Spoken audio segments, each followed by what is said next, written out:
Isolation and identification of Aspergillus species from onions infected with black mold.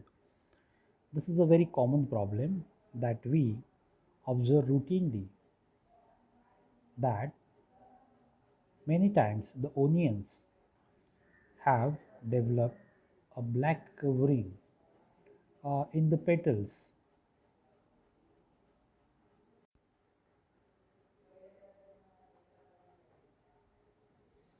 So this fungus is generally responsible for production of aflatoxins. Aflatoxins are responsible for the cause of food poisoning in humans. It is a type of potent mycotoxin. Mycotoxins are those which are produced by fungi, and therefore they are called as mycotoxins. So these aflatoxins are exclusively synthesized by some closely related species of Aspergilli, majority Aspergillus flavus and Aspergillus parasiticus. However, few species of Penicillium are also known to produce such type of toxins. Therefore, contamination of food materials, vegetables, fruits by Aspergilla, it may lead to the production of aflatoxin, and consumption of this aflatoxin by humans or animals may lead to the side effects or food poisoning. So foods which are affected by the growth of this aspergilla includes grains like maize, wheat, oats, rye, rice, sorghum, millet, groundnuts, almonds, walnut, copra, cottonseed meal, pepper, and meat. Apart from that, it is also responsible for contamination of milk of animals. And therefore, more commonly, it is also able to infect vegetables and fruits.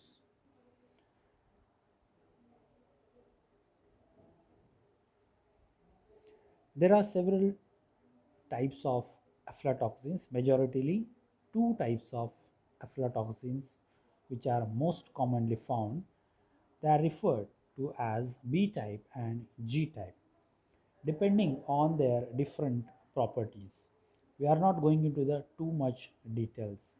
So there is further classification like B1, B2, G1, G2 based on the property of fluorescence. Aflatoxins like M1 and M2 are major metabolites of aflatoxin B1 and B2 respectively. So they are found in milk and may be consumed through the contaminated milk by animals. This is the classification. So majority these are the fungi Aspergillus flavus, Oryzae, Parasiticus, Penicillium puberumbulum are responsible for production of these aflatoxins. So that is the significance of this spectacle, that will be isolating the cause of production of aflatoxin, that is aspergillus.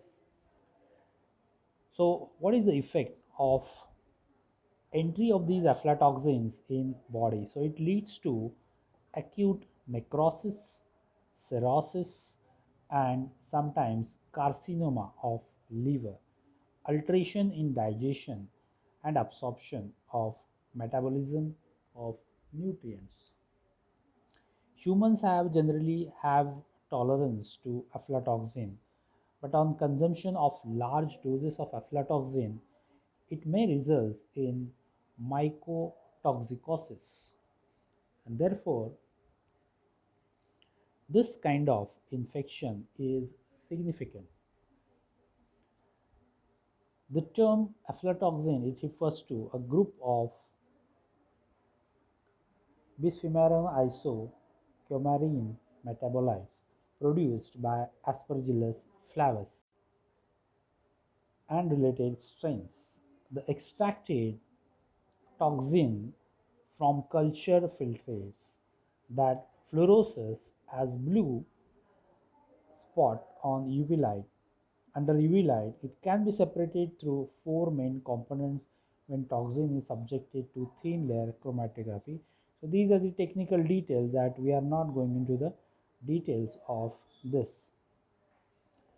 Now the first step in this practical is, so the objective is to isolate and characterize the pathogen responsible for the production of aflatoxin or the pathogen which is growing in onion coverings or petals. So the first step in this practical is isolation of this Aspergillus species from a particular source, that is onions infected with this aspergilla, and second part will be its identification or characterization by slide culture technique. So the first step is isolation of this fungus. For isolation, what we need is fungal growth medium, that is solidified medium.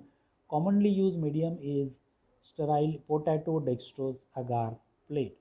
So we can very easily isolate these aspergilli on transferring upon the transfer of samples of onion onto sterile potato dextrose agar plate.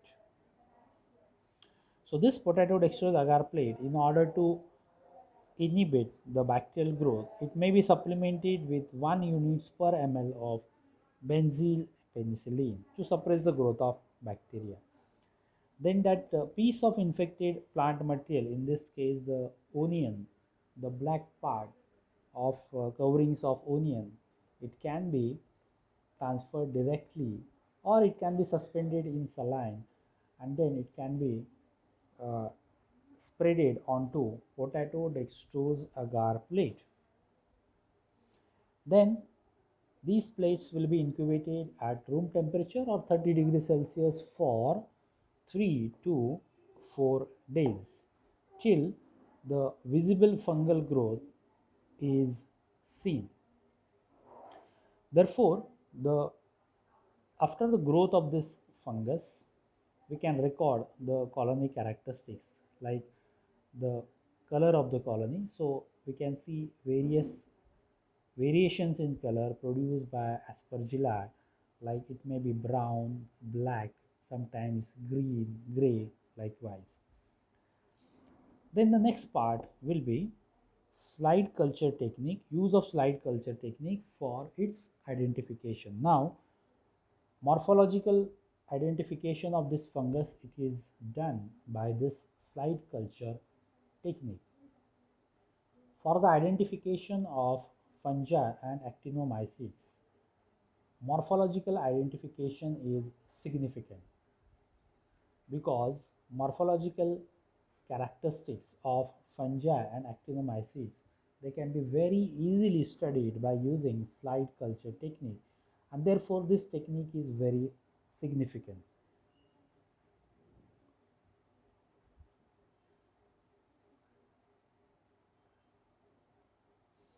It is also useful for the characterization of mycelial organisms.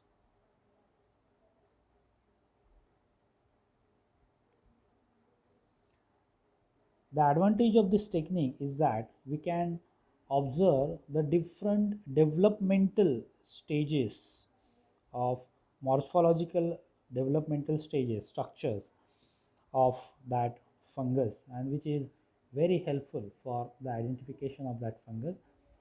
Now you see, for the identification, in order to compare the different morphological characteristics of fungus, several catalogs or books are available. So we can compare our figures with the figures which are already given in catalog, and that will be very helpful for the identification of that fungus. The requirements for slide culture technique are slide culture assembly, which contains which is prepared by using a sterile empty Petri plate, and inside that Petri plate it contains a filter paper. Of course, if the assembly is sterile, a filter paper at the bottom, then U-shaped glass rod, and top at the top of which there is a clean microscopic slide, and along with that there is a cover slip. Second requirement is sterile potato dextrose agar plate, in which the agar is poured in thin layer. Third is 20% aqueous glycerol solution. Fourth one is fungal spore suspension, that is the fungal spore suspension of Aspergillus, which we have isolated in previous practical, and cover slips. This diagram shows the slide culture assembly. We can see that this is Petri dish, sterile empty Petri dish. Then there is a glass rod, U-shaped glass rod, which acts as a stand, V rod. At the base here we have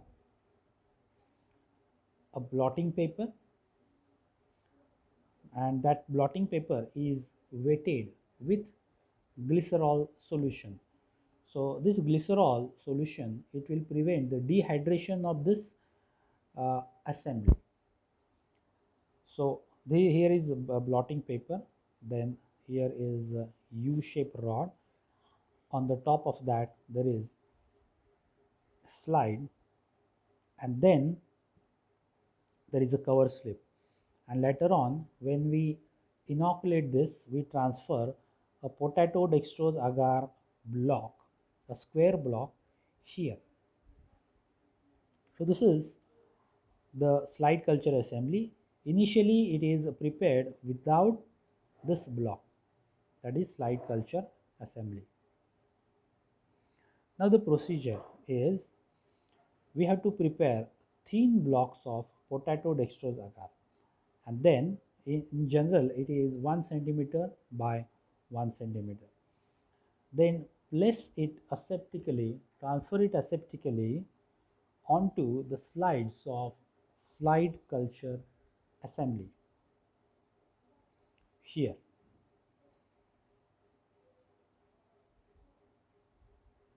Then inoculate the slides of the blocks with suitable culture, that is spore suspension of fungus at the four corners of that block. Then place a sterile cover slip over the part of inoculated agar block.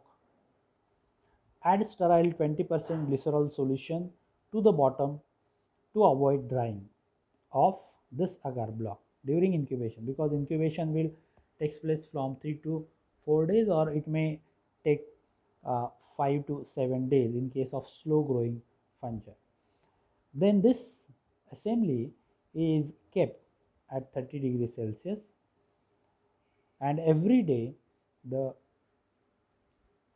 cover of that petri dish, it is removed, and then it is observed under microscope under 40x lens, and whatever the morphological characteristics are there, these morphological characteristics are observed, and they are recorded, the diagrams are recorded or noted into the blank notebook. This is how, this is the protocol which is shown in this figure in detail. So as we can see here that yes, this is the slide uh, slide culture assembly. We can see that there is a slide inside, there is a blotting paper here. It can be covered like this, or it can be placed like this. That blotting paper is wetted like this with glycerol, then it is kept here. This is another method. Then at the center you can see that there is a agar block here, which is cut in, yes, we can see here, this is the agar block. And then this agar block is this is the suspension of fungus, pore suspension of fungus. So dip nichrome wire loop here and then aseptically transfer or inoculate that onto this agar block. So it has to be inoculated at 4 corners, here, here, here and here. And after inoculation, this agar block is covered with a sterile cover slip. So place a cover slip onto this, so that what will happen, the mycelium of fungus, it will grow laterally, or it will grow below the cover slip. So it will grow like this. So when we observe under microscope, it will appear flat. So the simplicity of observation will increase because of this cover slip. Then after that, this whole assembly is incubated, and periodically, like after 24 hours, every 24 hours you have to remove this slide and observe that slide under microscope and record the observations or developments every day. You can see this is fully grown, 2 to 3 days grown slide culture assembly. You can see at the center there is a block, this is slide. You can see this is cavity slide, this is cover slip. And we can see that because the fungus is growing, it was inoculated at the borders, so it is growing like this in this fashion.